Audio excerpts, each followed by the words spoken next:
नमस्कार। दादी की कहानी में आप सबका स्वागत है। बच्चों, आज मैं आपको नीले सियार की कहानी सुना रही हूँ। सुनिए। एक बार की बात है, जंगल में बहुत तेज हवा चल रही थी।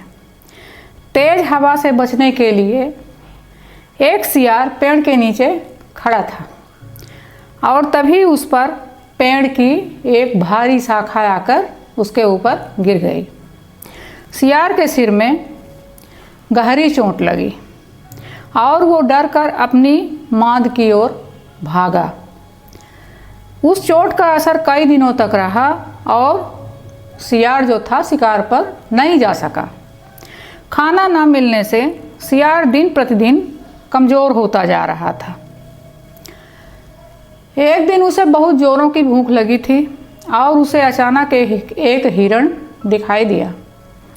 सियार उसका शिकार करने के लिए बहुत दूर तक हिरण के पीछे दौड़ा, लेकिन वो बहुत जल्दी थक गया और हिरण को नहीं मार पाया।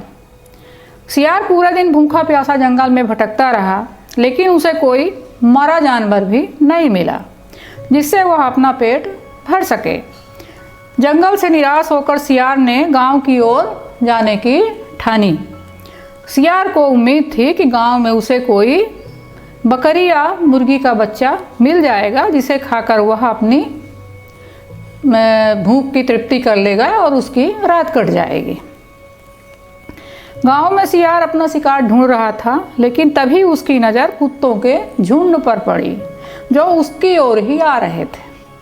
सियार को कुछ समझ में नहीं आया और वो धोबियों की बस्ती की ओर दौड़ने लगा। कुत्ते लगातार भौंक रहे थे और सियार का पीछा कर रहे थे। सियार को जब कुछ समझ नहीं आया तो वह धोबी के उस ड्रम में जाकर छुप गया जिसमें नील खुला हुआ था। धोबी कपड़ा धोने के लिए, कपड़े को रंगने के लिए नील डुबोया हुआ था, उसी में जाके वो छुप गया। सियार को ना पाकर कुत्तों का झुंड वहाँ से वापस चला गया। बेचारा सियार पूरी रात उस नील के ड्रम में छुपा रहा। सुबह सवेरे जब वह ड्रम से बाहर आया तो उसने देखा कि उसका पूरा शरीर नीला हो गया है। सियार बहुत चालाक था। अपना रंग देखकर उसके दिमाग में एक बहुत अच्छा आइडिया आया और वह वापस जंगल में आ गया। जंगल में पहुंचकर उसने ऐलान किया कि वह भगवान का दूत है और सबको संदेश देना चाहता है, इसलिए सारे जानवर एक जगह इकट्ठा हो जाएं। सारे जानवर सियार की बात सुनने के लिए एक बड़े पेड़ के नीचे एकत्रित हो गए।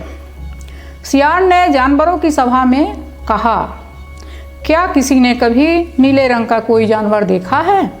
मुझे अनोखा रंग भगवान ने दिया है, ईश्वर ने दिया है और कहा है कि तुम जंगल पर राज करो।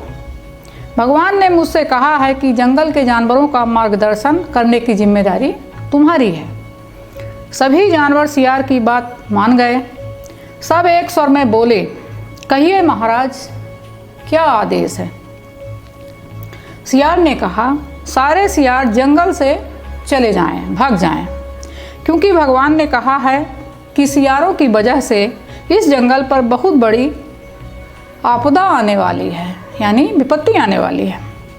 नीले सियार की बात को भगवान का आदेश मानकर सारे जानवर जंगल के सियारों को जंगल से बाहर खड़े दिए और वो लोग भाग गए। खदेड़ दिए, वो लोग भाग गए। ऐसा नीले सियार ने इसलिए किया क्योंकि अगर सियार जंगल में रहेंगे तो उसकी पोल खुल सकती थी। अब नीला सियार जंगल का राजा बन चुका था। मोर उसे पंखा झलते और बंदर उसके पैर दबाते। सियार का मन किसी जानवर को खाने का करता तो वह उसकी बलि मांग लेता था। अब सियार कहीं नहीं जाता था, हमेशा अपनी शाही माद में बैठा रहता और सारे जानवर उसकी सेवा भक्ति में लगे रहते थे। एक दिन चांदनी रात में सियार को प्यास लगी। वह माद से बाहर आया तो उसे सियारों की आवाज़ सुनाई दी जो दूर कहीं बोल रहे थे। रात को सियार हू की आवाज़ करते हैं, ज़ोर ज़ोर से हू की आवाज़ करते हैं, क्योंकि ये उनकी आदत होती है, नेचर होता है।